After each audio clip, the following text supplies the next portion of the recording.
আসসালামু আলাইকুম প্রিয় চাকরি প্রত্যাশী ভাই বোনেরা আপনারা সবাই কেমন আছেন? আজকে আমরা আমাদের এই ভিডিওতে জাতীয় ক্রীড়া পরিষদ থেকে প্রকাশিত হওয়া নতুন একটি নিয়োগ বিজ্ঞপ্তি নিয়ে বিস্তারিত আলোচনা করব। আপনি এই ভিডিওর মাধ্যমে জানতে পারবেন আপনি কিভাবে আবেদন করবেন, আবেদন করার শিক্ষাগত যোগ্যতা সমস্ত বিষয় A to Z আপনি এই ভিডিওর মাধ্যমে জানতে পারবেন। মূল ভিডিওতে প্রবেশ করার আগে আপনাদের কাছে একটি অনুরোধ, আপনি যদি আমাদের চ্যানেলে নতুন হয়ে থাকেন তবে আমাদের চ্যানেলটি সাবস্ক্রাইব করতে ভুলবেন না। আমাদের চ্যানেল বাংলাদেশ থেকে প্রকাশিত হওয়া সকল ধরনের নিয়োগ বিজ্ঞপ্তিগুলো নিয়ে বিস্তারিত আলোচনা করে থাকে। চলুন আমরা এবার মূল ভিডিওতে প্রবেশ করি।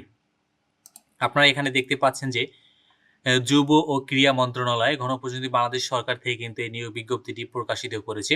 এখানে কিন্তু তারা মূলত প্রায় ১০ থেকে ১৪টি পদে কিন্তু তারা এখানে লোক নিবেন। প্রথম পদ কিন্তু তারা এখানে বলেছেন ১৪ নম্বর পদ কিন্তু মালি, উক্ত পদে তারা কিন্তু একজন লোক নিবেন।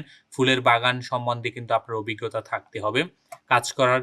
এবং ১৩ নম্বর পদ কিন্তু সহকারী স্যানিটারি ইন্সপেক্টর, উক্ত পদে কিন্তু তারা কিন্তু একজন লোক নিবেন। আপনার কিন্তু ২ বছর কাজ করার অভিজ্ঞতা সহ কিন্তু আপনার মাধ্যমিক স্কুল সার্টিফিকেটের কিন্তু আপনার পাস থাকতে হবে।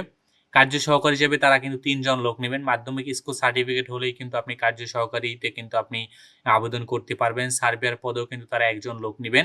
৫ বছরের অভিজ্ঞতা সম্পন্ন সহ কিন্তু আপনার সার্ভেয়ার করার কিন্তু আপনার ৫ বছরের অভিজ্ঞতা থাকতে হবে।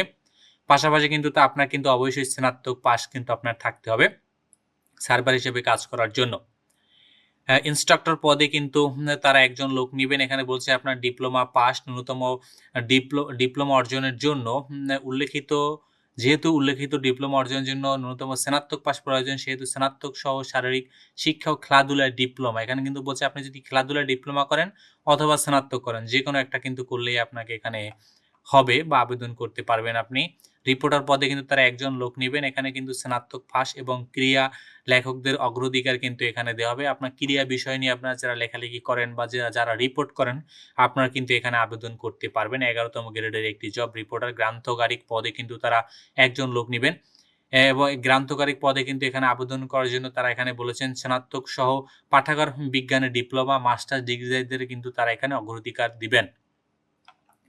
সহকারী পরিকল্পনা ও গবেষণা অফিসার, উক্ত পদে কিন্তু একজন লোক নিবেন। অর্থনীতি, সমাজবিজ্ঞান, পরিসংখ্যান সহ যারা স্নাতক ডিগ্রি কমপ্লিট করেছেন তারাই কিন্তু এখানে আবেদন করতে পারবেন।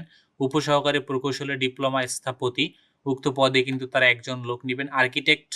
আর্কিটেক্ট প্রকৌশলীতে কিন্তু আপনারা যারা ডিপ্লোমা করেছেন তারাই কিন্তু এখানে আবেদন করতে পারবেন। এবং উপসহকারী প্রকৌশলী ইলেকট্রিক্যাল পদে কিন্তু ২ জন ও যান্ত্রিক পদে ২ জন। টোটাল কিন্তু এখানে মোট কিন্তু এখানে ৪ জন লোক নিবেন। ইলেকট্রিক্যাল, যান্ত্রিক, পাওয়ার কৌশল আপনারা যারা ডিপ্লোমা করেছেন তারা কিন্তু এখানে আবেদন করতে পারবেন। উপসহকারী প্রকৌশলী সিভিল পদেও কিন্তু তারা এখানে ৮ জন লোক নিবেন। সিভিল প্রকৌশলী ডিপ্লোমা গ্রেড ১০ এর কিন্তু একটি জব। প্রশিক্ষক হিসেবে তারা ৩ জন লোক নিবেন। গ্রেড ৩ এ তারা কিন্তু ২৪ জন লোক নিবেন প্রশিক্ষক হিসাবে। এখানে কিন্তু তারা বলেছেন যে ন্যূনতম স্নাতক পাস সহ, যেহেতু স্নাতক সহ খেলাধুলা প্রশিক্ষণে কিন্তু ডিপ্লোমা আপনার থাকতে হবে এবং সহকারী স্থপতি পদে কিন্তু একজন লোক নিবেন। প্রশাসক ধানমন্ডি অঞ্চলের জন্য, উক্ত অঞ্চলের প্রশাসকের জন্য তারা কিন্তু একজন লোক নিবেন স্নাতক পাস সহ, কিন্তু ৫ বছরে আপনার প্রশাসক হিসাবে কোনো পর্যায়ে কাজ করার মতো কিন্তু আপনার কিন্তু এখানে বাস্তব অভিজ্ঞতা কিন্তু থাকতে হবে। তারা কিন্তু এই বিষয়ে কিন্তু এখানে উল্লেখ করেছেন। আপনারা যারা আবেদন করবেন আপনাদেরকে কিন্তু তাদের দেয়া যে ওয়েবসাইট রয়েছে, ওয়েবসাইটের মাধ্যমেই কিন্তু আবেদন করতে হবে। এখানে কিন্তু তারা বলেছেন nsc.teletalk.com.bd, এই ওয়েবসাইটের মাধ্যমে কিন্তু আপনাদের আবেদন করতে হবে। আপনারা কিন্তু অনলাইন ব্যতীত অন্য কোনোভাবে আবেদন করতে পারবেন না। আবেদন কিন্তু তারা এখানে ১/৭/২০২৬ তারিখ থেকে আবেদন কিন্তু শুরু হয়েছে।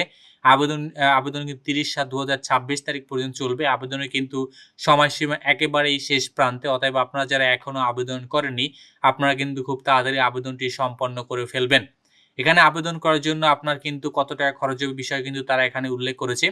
১ থেকে ৮ নং পদের জন্য মাত্র ২২৩ টাকা, ৯ থেকে ১০ নং পদের জন্য কিন্তু ১৬৮ টাকা এবং ১১ নং পদের জন্য কিন্তু বলেছে তারা ১১২ টাকা, ১২ থেকে ১৪ নং পদের জন্য মাত্র কিন্তু ৫৬ টাকা খরচ হবে। তাহলে কিন্তু আপনি এখানে আপনার আবেদন সম্পন্ন করতে পারবেন। তো ধন্যবাদ আপনাদেরকে এতক্ষণ আমাদের সাথে থাকার জন্য। আর আপনি এখনো যদি আমাদের চ্যানেলটি সাবস্ক্রাইব করে না থাকেন তবে আমাদের চ্যানেলটি সাবস্ক্রাইব করতে আপনি ভুলবেন না।